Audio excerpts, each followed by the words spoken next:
ಬೆಂಗಳೂರಲ್ಲಿ ಪರ್ಫ್ಯೂಮ್ ಗೋದಾಮಿಗೆ ಬೆಂಕಿ ಬಿದ್ದಿದೆ. ಶಾರ್ಟ್ ಸರ್ಕ್ಯೂಟ್ನಿಂದ ಹೊತ್ತಿ ಉರಿದಿದೆ ಇಡೀ ಗೋದಾಮು.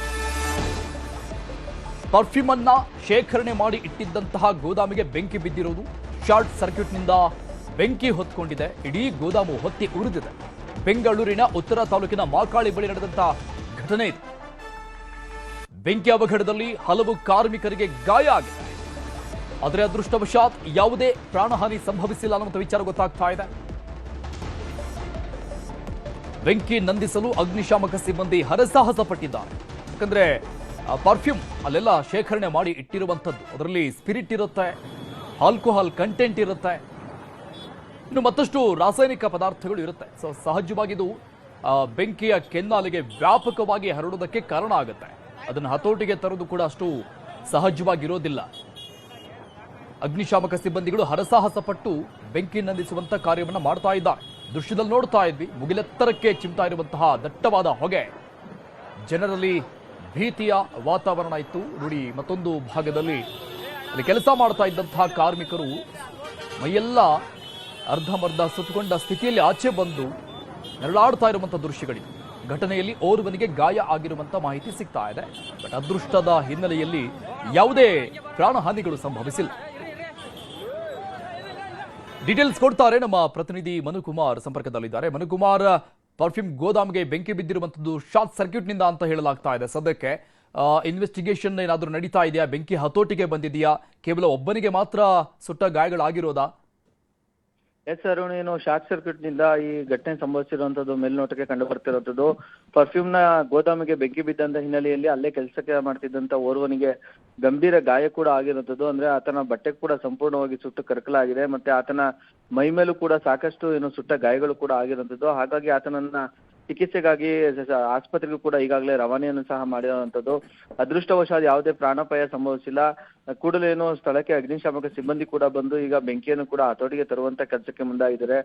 ಸ್ಥಳಕ್ಕೆ ಏನು ಮಾದನಾಯಕನಹಳ್ಳಿ ಪೊಲೀಸರು ಕೂಡ ಭೇಟಿ ನೀಡಿ ಅಲ್ಲಿನ ಜನರನ್ನು ಚಿತ್ರಿಸುವಂತ ಕೆಲಸಕ್ಕೂ ಕೂಡ ಮುಂದಾಗಿದ್ರು. ಮತ್ತೆ ಅಲ್ಲಿ ಅಕ್ಕಪಕ್ಕದ ಗೋದಾಮುಗಳು ಕೂಡ ಇದ್ದು ಆ ಗೋದಾಮುಗಳು ಕೂಡ ಬೆಂಕಿ ಬೀಳುವಂತ ಸಾಧ್ಯತೆ ಕೂಡ ಜಾಸ್ತಿ ಇತ್ತು. ಹಾಗಾಗಿ ಅಗ್ನಿಶಾಮಕ ಸಿಬ್ಬಂದಿ ಕೂಡ ಹೆಚ್ಚುವರಿ ಸಿಬ್ಬಂದಿಯನ್ನು ಕರ್ಕೊಂಡು ಏನು ಬೆಂಕಿಯನ್ನು ನಂದಿಸುವಂತ ಕೆಲಸಕ್ಕೆ ಮುಂದಾಗಿದ್ದಾರೆ. Arun, okay, thank you Manukumar details.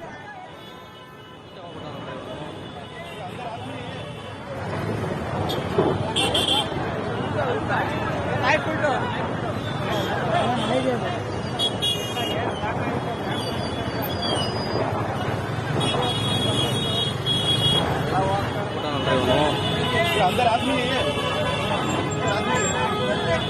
अंदर आदमी नहीं है,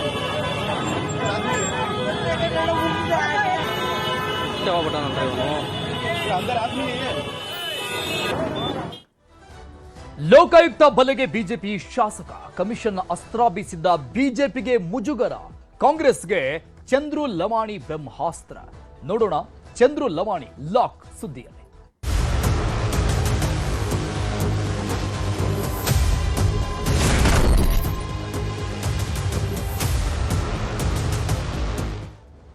ಶಿರಹಟ್ಟಿಯ ಬಿಜೆಪಿ ಶಾಸಕ ಡಾಕ್ಟರ್ ಚಂದ್ರು ಲಮಾಣಿ ಲೋಕ ಬಲೆಗೆ ಬಿದ್ದಿದ್ದಾರೆ. ಗದಗದಿಂದ ಈಗ ಬೆಂಗಳೂರಿಗೆ ಕರೆದುಕೊಂಡು ಬಂದಿದ್ದಾರೆ ಲೋಕಾಯುಕ್ತ ಅಧಿಕಾರಿಗಳು.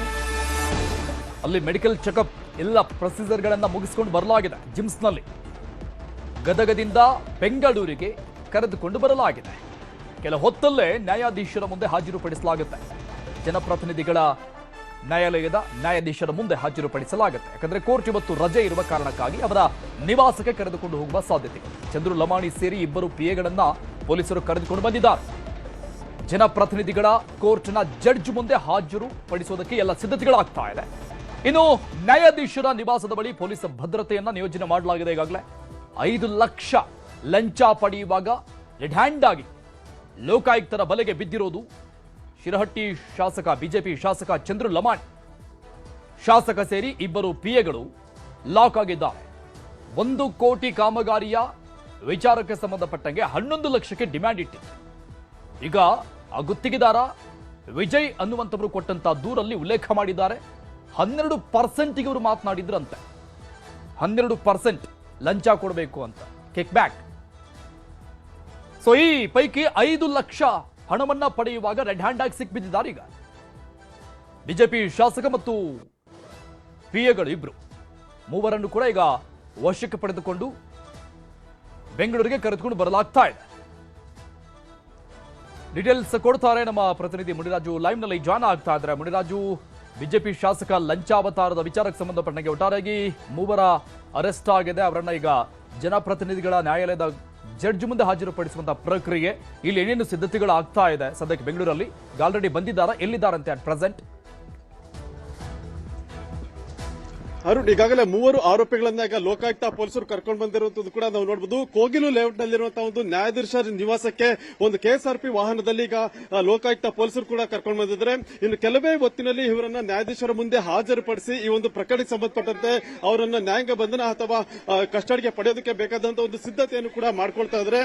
ಯಾಕಂದ್ರೆ ಈ 3 ಏನಿದ್ರೆ ಶಾಸಕ ಚಂದ್ರು ಲಮಾಣಿ ಮತ್ತೆ ಅವರ ಇಬ್ಬರು ಪಿಎಗಳನ್ನ ಈಗ ನಿನ್ನೆ ಒಂದು ಲೋಕಾಯುಕ್ತ ಪೊಲೀಸರು ಅರೆಸ್ಟ್ ಮಾಡಿ ಅವರನ್ನು ಹೆಚ್ಚಿನ ವಿಚಾರಣೆ ಕೂಡ ಮಾಡಿದ್ದಾರೆ. ಈ ಒಂದು ಟ್ರಾಪ್ಗೆ ಸಂಬಂಧಪಟ್ಟಂತೆ ಮತ್ತೆ ಹಣ 5 ಲಕ್ಷ ಹಣ ಏನ್ ಪಡ್ಕೊಂಡಿದ್ರು ಈ ಒಂದು ವಿಚಾರಕ್ಕೆ ಸಂಬಂಧಪಟ್ಟಂತೆ ಅವರನ್ನ ಹೆಚ್ಚಿನ ವಿಚಾರಣೆ ಕೂಡ ನಿನ್ನೆ ಮಾಡ್ಕೊಂಡಿರೋದು. ಮತ್ತೆ ಇವತ್ತು ಅವರನ್ನ ನ್ಯಾಯಾಧೀಶರ ಮುಂದೆ ಹಾಜರುಪಡಿಸಿ ಒಂದು ಪ್ರಕರಣಕ್ಕೆ ಸಂಬಂಧಪಟ್ಟಂತೆ ನ್ಯಾಯಾಂಗ ಬಂಧನಕ್ಕೆ ಒಪ್ಪಿಸೋದಕ್ಕೆ ಒಂದು ಮನವಿಯನ್ನು ಕೂಡ ಮಾಡೋದಕ್ಕೆ ಈಗ ಪೊಲೀಸರು ಸಿದ್ಧತೆ ಮಾಡ್ಕೊಳ್ತಾ ಇದ್ದಾರೆ. ಅರುಣ್, ಓಕೆ, ಈಗ ವೇಟ್ ಮಾಡ್ತಾ ಇದ್ದಾರೆ ಅನ್ನುವಂತ ಮಾಹಿತಿ ಸಿಗ್ತಾ ಇದೆ. ಆರೋಪಿಗಳನ್ನ ಕರೆದುಕೊಂಡು ಬಂದಂತಹ ಲೋಕಾಯುಕ್ತ ಪೊಲೀಸರು, ಯಾಕೆ ಜಡ್ಜ್ ಇಲ್ಲೋ ಅಂತ, ಯಾವಾಗ ಬರಬಹುದು, ಯಾವಾಗ ಪ್ರೊಡ್ಯೂಸ್ ಮಾಡ್ತಾರಂತೆ? ಅರುಣ್, ಈಗ 3 ಆರೋಪಿಗಳನ್ನ ನ್ಯಾಯಾಧೀಶರು ಮುಂದೆ ಹಾಜರುಪಡಿಸೋದಕ್ಕೆ ಈಗ ಕರ್ಕೊಂಡು ಹೋಗ್ತಾ ಇದ್ದಾರೆ. ಯಾಕಂದ್ರೆ ಕೆಲವೇ ಹೊತ್ತಿನ ಹಿಂದೆ ಈ ಒಂದು ಕೋಗಿಲಿ ಲೇಔಟ್ ನ ಒಂದು ಬಡಾವಣೆಗೆ ಕೂಡ ಆಗಮಿಸಿದ್ರೆ ಈಗ ನ್ಯಾಯಾಧೀಶರು ಏನು ಮನೆಯಲ್ಲಿರೋದ್ರಿಂದ ಅವರ ಮುಂದೆ ಹಾಜರುಪಡಿಸಿ ಎಲ್ಲಾ ದಾಖಲೆಗಳನ್ನ ಸಬ್ಮಿಟ್ ಮಾಡೋದಕ್ಕೆ ಬೇಕಾದ ಒಂದು ಸಿದ್ಧತೆಯನ್ನು ಕೂಡ ಈಗ ಲೋಕಾಯುಕ್ತ ಪೊಲೀಸರು ಕೂಡ ಮಾಡ್ಕೊಂಡಿದ್ದಾರೆ. ಯಾಕಂದ್ರೆ ಟ್ರಾಪ್ ವೇಳೆ ಎಷ್ಟು ಹಣ ಪತ್ತೆ ಆಗಿತ್ತು ಮತ್ತೆ ಎಷ್ಟಕ್ಕೆ ಡಿಮ್ಯಾಂಡ್ ಮಾಡಿದ್ರು ಮತ್ತೆ ದೂರದಾರನ ಒಂದು ಸ್ಟೇಟ್ಮೆಂಟ್ ಕಾಪಿ ಇರಬಹುದು ಮತ್ತೆ ಏನು ಆರೋಪಿ ಸ್ಥಾನದಲ್ಲಿರುವಂತಹ ಶಾಸಕ ಚಂದ್ರು ಲಮಾಣಿ ಅವರ ಹೇಳಿಕೆ ಇರಬಹುದು, ಎಲ್ಲವನ್ನೂ ಕೂಡ ಈಗ ಒಗ್ಗೂಡಿಸಿ ಒಂದು ಪೇಪರ್ ಅನ್ನ ರೆಡಿ ಮಾಡಬೇಕು. ಈಗ ಎಲ್ಲಾ ಕಡತಗಳು ಕೂಡ ರೆಡಿ ಆಗಿರೋದ್ರಿಂದ ಕೆಲವೇ ಹೊತ್ತಿನಲ್ಲಿ ಅವರನ್ನ ನ್ಯಾಯಾಧೀಶರ ಮುಂದೆ ಹಾಜರುಪಡಿಸಿ ಇದಕ್ಕೆ ಬೇಕಾದ ಒಂದು ದಾಖಲೆಗಳನ್ನು ಕೂಡ ಒದಗಿಸುತ್ತಿದ್ದಾರೆ. ಅರುಣ್.